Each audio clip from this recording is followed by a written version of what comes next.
तो स्पोर्ट्स पर आप सभी का बहुत बहुत स्वागत है। कुछ ही दिनों में आईपीएल की शुरुआत हो जाएगी और खिलाड़ियों की प्रैक्टिस के साथ साथ नसीहतों का दौर भी शुरू हो गया है। कुछ बड़े खिलाड़ी जो हैं वो खिलाड़ियों को भी अपनी अपनी अलग अलग टिप्स दे रहे हैं, साथ ही साथ टीम को भी दे रहे हैं। ऐसे में डेल स्टेन का भी एक बढ़िया स्टेटमेंट जो है वो आया है और वो आया है मुंबई इंडियंस के लिए, पूरी की पूरी मुंबई इंडियंस के लिए। ऐसा नहीं कि कोई एक खिलाड़ी स्पेसिफिक या दो खिलाड़ी या तीन खिलाड़ी, एक टीम के लिए डेल स्टेन की क्या सोच है मुंबई इंडियंस के लिए, इस आईपीएल के लिए, उसके बारे में उन्होंने कुछ चीज़ें कही हैं। क्योंकि सभी को ये पता है कि मुंबई इंडियंस की कप्तानी में बड़ा बदलाव हुआ था। रोहित शर्मा को हटा के हार्दिक पांड्या को मुंबई इंडियंस की कप्तानी सौंप दी गई है और एक नया कप्तान होगा इस बार मुंबई में, जो कि अपने पुराने टीममेट्स के साथ में खेलेगा। क्योंकि शुरुआत तो उनकी यहीं से हुई थी, इसके बाद ही वो कहीं और गए दूसरी टीम और अब फिर आ रहे हैं, लेकिन एज अ कैप्टन। तो यहाँ पर रोल जो है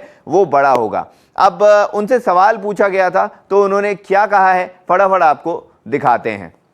तो आपकी स्क्रीन के सामने है उनका कोट। उन्होंने बोला है, मुझे लगता है ये चुनौतीपूर्ण रहा होगा। अब ये जो लाइन है इसमें उन्होंने हार्दिक पांड्या की बात की है। उन्होंने ये कहा है कि हार्दिक पांड्या पहले मुंबई में खेलते थे, उसके बाद में गुजरात चले गए और उसके बाद फिर से मुंबई में आए, तो ये एक चैलेंज रहा होगा वापस आना। तो उसके बाद उन्होंने बोला है मुंबई छोड़कर जाना, वापस मुंबई में शामिल होना। मुझे उम्मीद है आईपीएल से पहले एक कैंप लगे जिससे जिस भी खिलाड़ी को कोई भी शिकायत है या दिक्कत है उसे मैच से पहले खत्म किया जा सके। क्योंकि बीच बीच में कई खबरें ये भी आई थी कि बड़े बड़े प्लेयर्स जो हैं, मतलब रोहित शर्मा की कप्तानी जाने के बाद में एक अलग सी चीज चल रही थी, शायद अलग एक कैंप जैसा ना बन जाए खिलाड़ियों का। क्योंकि मुंबई इंडियंस की अगर बात की जाए तो बड़े सीनियर प्लेयर्स हैं, ऐसे भी खिलाड़ी रह चुके हैं जो पहले डिसीजन मेकिंग में थे, लेकिन अब उनका रोल जो है वो कुछ अलग रहता हो। तो उसके बारे में भी डेल स्टेन ने कहा है। दूसरी चीज में उन्होंने क्या कहा है, मुंबई में बड़े खिलाड़ी शामिल हैं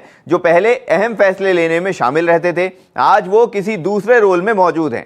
ये आम जगहों पर शायद ना देखा जा सके या सुना जा सके, लेकिन इन खिलाड़ियों को पता है अपने ईगो को दूर कैसे रखा जाता है और ये करने से मुंबई के लिए सब चीज़ें अच्छी रहेंगी। और उन्होंने ये भी बोला कि भाई मुंबई इंडियंस को अगर जीतना है, मुंबई इंडियंस को अगर अच्छा खेलना है तो उन्हें अपना ईगो साइड रखना पड़ेगा। उसके अलावा मुंबई जो है सारी चीज़ें अच्छी कर सकती हैं क्योंकि बड़े बड़े प्लेयर्स हैं, और अगर ईगो आ जाता है सामने तो फिर चीज़ें जो हैं वो किसी भी टीम के लिए, कोई भी खिलाड़ी के लिए गड़बड़ाने लगेंगी। अब उन्होंने सीधा निशाना तो किसी को नहीं लगाया या फिर किसी खिलाड़ी का स्पेसिफिक नाम नहीं लिया है, लेकिन उन्होंने बस यही बोला है कि मुंबई इंडियंस में प्लेयर्स बहुत सारे हैं, बड़े बड़े प्लेयर्स हैं, लेकिन अगर अपना ईगो साइड रखेंगे तभी सारी चीज़ें उनके लिए अच्छी होती नजर आएंगी। तो इस वीडियो में इतना ही। उम्मीद करते हैं वीडियो आपको अच्छा लगा। अगर लगा है तो लाइक और शेयर जरूर करें, साथ ही साथ स्पोर्ट्स के साथ बने रहें।